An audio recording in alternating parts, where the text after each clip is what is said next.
Well, great to be back in Fremantle amongst friends and where I started in my career. So fantastic to follow. Probably one of the nicest guys in the industry in Wayne Bramwell, where back in 1997, I think it was, myself and Wayne found ourselves in Peter Cook's stable with a very, very successful company called Hill 50, which was the precursor to what Westgold is today. So fantastic to see the story grow and the mines keep giving. But we're here today to talk about hot chili.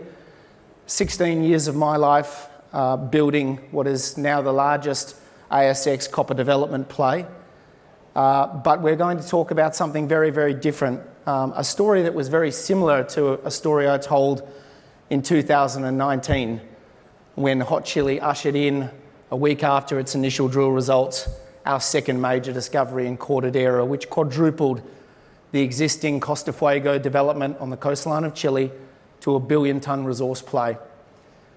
What we're not going to talk about today is all of the last 2.5 years of hot chili's development story. So developers are often viewed as an unloved area of the mining investment cycle, an area that traditionally does not get the sex appeal and the attention that it should deserve, because it's about persistence. It's about these very, very long time frames to develop assets from inception to production. In the copper sector, in large-scale copper, they take around 20 years, so we're well on that journey. We have a major resource base that is about to deliver on key milestones that are very important for the company on pre-feasibilities coming out on our copper assets and our associated water assets we've developed in Chile. But today we're talking about La Verde, and this is a three-peat. So this is a game-changing moment for the company. To get one discovery is great. To get a second discovery 14 kilometres away gives you critical mass. But to get a third discovery that can take now this project to the largest project by scale in the world outside of the majors, that is a very, very large opportunity, particularly when you have 115 million market cap. So we are exposed to copper and we are exposed to gold, probably two of the most critical metals in the world. Copper about to take over the mantle as the number one metal market in the world from iron ore, and gold following very, very closely behind it. We have major exposure to both of those metals. Some $50 billion of in-ground value, 85% in indicated class, and most importantly, $240 million of in-ground de-risking. The project as it stands is a top 10 undeveloped copper resource in the world. Around 800 million tonnes in indicated basket for a sizable metal bank. What is very different and has always been different about hot chili is where we found this. We found it at low altitude. We are the largest low elevation project outside of the majors. We can employ seawater to process our ore bodies like 25% of the ore bodies in Chile can. And so we're in a very, very different basket of assets. We're not up in the high Andes with these projects that typically suffer from high capital overruns, longer development timeframes, and things that really are only things that can be developed by the majors in the world. And that low elevation, sitting in the middle of infrastructure on the coastline next to port, has what has always been a key advantage. If we could just build out the scale, then we truly had a tier one asset in the making, and that is what this new discovery at La Verde is ushering in. So we have some great catalysts coming at the end of the quarter, but what I'm here today to talk about is an announcement that went out last week that confirmed our third major copper discovery just down the road. On the corporate side, very tight capital structure. Glencore is a large shareholder, a growing analyst coverage, and a growing investor base globally.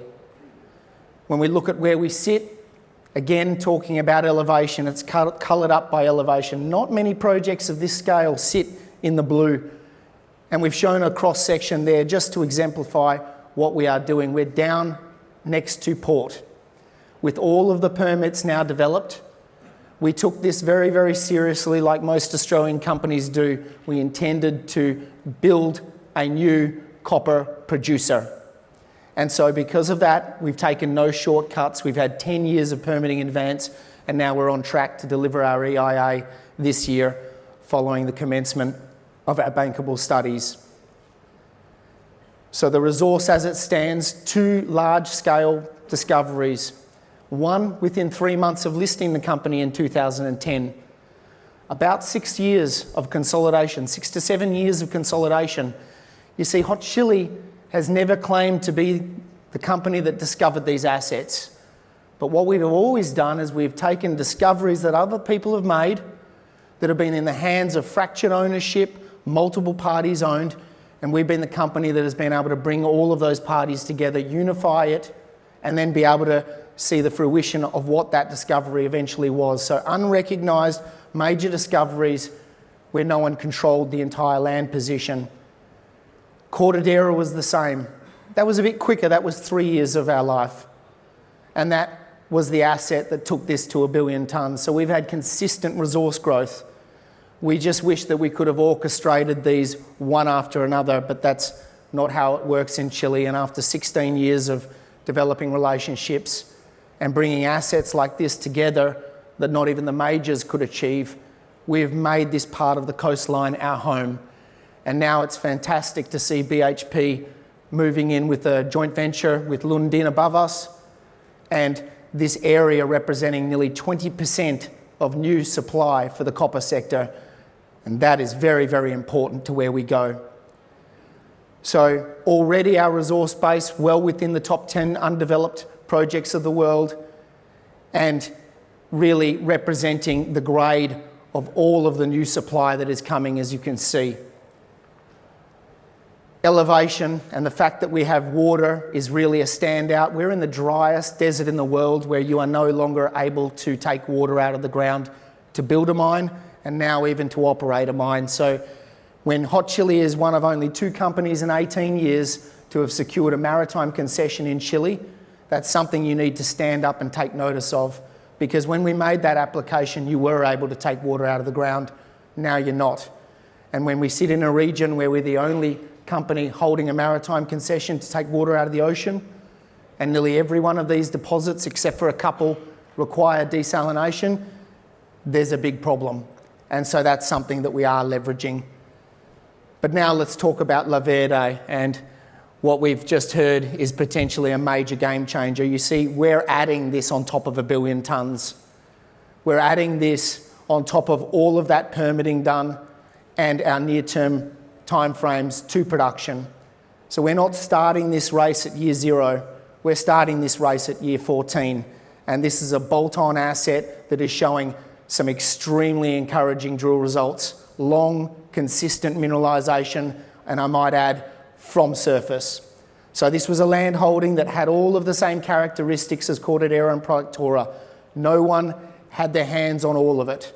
Hud Bay, one of the world's mid-tier copper plays, had this area for 10 years. They walked away, we moved in, actually in the middle of a negotiation they were trying to put together on a joint venture. And we took all of that information that they'd had and that they'd drilled, and then we consolidated ownership, and this was the second drill hole. 400 metres north of a privately owned oxide open pit, 300 metres at 0.5% copper and 0.3 grams per tonne gold. So twice to 3 times the average grade of our gold credit in our 1 billion tonnes 30 kilometres to the north. And when 0.1 grams per tonne gold can cover transport cost to central processing, then what this represents is certainly an opportunity not just for additional scale, but high-grade additional front-end open pit feed. And by the look of things, this thing is going to offer that in spades, particularly when you're getting near-surface 100-metre intersections at 0.7% copper, 0.3 grams per tonne gold. So it was fantastic to have a drone sitting above our discovery drill hole and 12 analysts at site the day after this photo was taken. What you're looking at here is the beginnings of a major footprint that is unfolding, and it's unfolding very fast. We made the first announcement a few days before Christmas on 2 drill holes.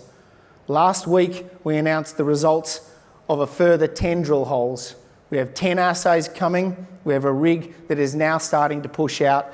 And now this morning, we're showing you the next 4 drill holes as we start to double that strike length. And we've done that within 9 days, getting drill reports in the morning on the most southern yellow dot, which is again hitting predictable extensions of near surface wide porphyry mineralisation. So what you're now seeing is just underneath a very shallow gravel cover, a very wide, large scale porphyry that is emerging. The pink is what you need to focus on. That's the early porphyry. It's where all of the copper sits. The red is the later stage porphyry. It also hosts copper mineralisation.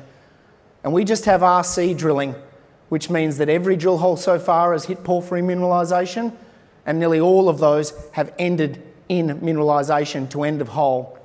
So we're able to now show a long section. We wanted to make sure before we showed any of this data, and all of those grey lines are the assays that are about to come in. But that's a live 4-dimensional model that is being built. We have a battle-hardened team of porphyry specialists led by Steve Garwin, who ushered in SolGold's major Cascabel discovery and our major Cortadera discovery. That means we're extremely efficient in how we explore these systems. And so we step back now and we say, well, how big is this? And we see a porphyry footprint. Typically, you look at magnetic destruction halos, and those 3 to 4 to 5 kilometre magnetic circular features are what everyone in the global copper sector is looking for and trying to find.